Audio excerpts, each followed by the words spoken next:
తెలంగాణ ముఖ్యమంత్రి రేవంత్ రెడ్డి మాటలు ఎంత సులువుగా మాట్లాడతాడో, ఎంత తేలిగ్గా మర్చిపోతాడో, మర్చిపోయిన తర్వాత మళ్ళీ అదే మాటల్ని రివర్స్గా ఎంత చెప్పగలుగుతాడో ఇవన్నీ మనకు తెలిసిన విషయమే.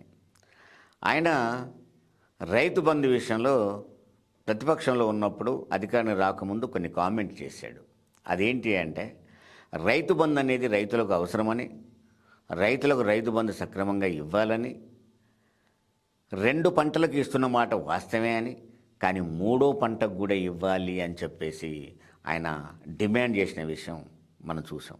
అంటే 2 పంటలే కాదు 3వ పంట కూడా పండించుకోకూడదా, ఎందుకు ఇయ్యో పండించుకోకుండా, ఆయన పండించుకుంటే ఇవ్వాలి కదా అనే కామెంట్లు చేశాడు.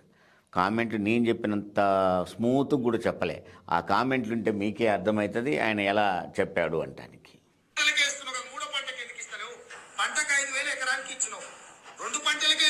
సన్నాసి రైతు బంధు మరి 3 పంటలు పండిస్తే 3 సార్లు ఎందుకు ఇస్తలేవు రైతు బంధు అంటే అతి తెలివితేటలా? అంటే 3వ పంటకి ఎందుకు ఇస్తలేడు ఈ సన్నాసి? ఆ భాష కూడా చూడండి స్మూత్గా. 3వ పంటకి ఎందుకు ఇస్తలేడు ఈ సన్నాసి?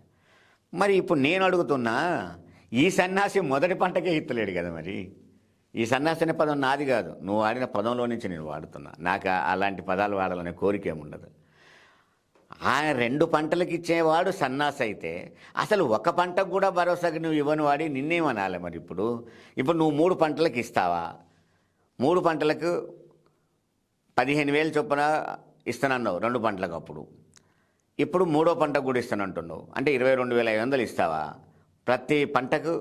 అంటే ఫస్ట్ పంట కుష్కి కానీ లేండు రబీకి కానీ 3వ పంటకు కానీ, ఈ 3 పంటలకు నువ్వు రైతు బంధు ఇస్తావా? ఇవ్వకపోతే ఇప్పుడు నిన్నేమనాలి? ఆయన సన్నాసి 2 పంటలకి ఆయన సన్నాసి అయితే 3 పంటకి ఆయన సన్నాసి అని ప్రజలు అనుకోవాల్సి వస్తుంది. అందుకని భాష వాడేటప్పుడు, డిమాండ్ చేసేటప్పుడు మన చేతిలో ఉంటే మనమేం చేస్తాము అనేది కూడా మనసులో ఉండాల్సి ఉంది. ఒక ముఖ్యమంత్రిగా ఆ రోజుల్లో పోటీపడే నువ్వు మాట్లాడేటప్పుడు నేను ముఖ్యమంత్రి ఇది చేయగలనా లేదా, చేస్తానా లేదా అనేదాన్ని కూడా ఆలోచించుకోవాలి. ఇప్పుడు ఖచ్చితంగా అడిగేది ఏంటంటే, నువ్వు 3 పంటలకు ఇస్తావా?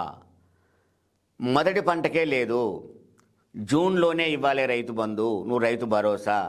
జూన్ పోయింది, జూలై పోతా ఉంది. మరి ఇక నువ్వు మొదటి దఫానే నువ్వు ఇవ్వవైతివి, ఇక 2వది ఎప్పుడు ఇస్తావు, 3వది ఎప్పుడు ఇస్తావు, 3వ పంటకు ఎప్పుడు ఇస్తావు? అందుకని ఈ 3 పంటలు ఇవ్వకపోతే నేను 3 సార్లు సన్నాసనాలా, ఏమనాలి?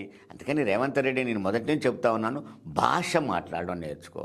ఇలా మాట్లాడడం వల్ల ఎవడో భయపడి పారిపోతాడని. ఈ ప్రజాస్వామ్యంలో, రాజకీయాల్లో ఎవడు చూసి భయపడి పారిపోడు. నువ్వు పారిపోయావు ప్రతిపక్షంలో ఉన్నప్పుడు, పారిపోలేదు కదా. కాబట్టి ఎదుటివాడు కూడా మాత్రం ఎందుకు పారిపోతాడు నీ భాషకిని? అందుకని ఖచ్చితంగా భాష నేర్చుకో.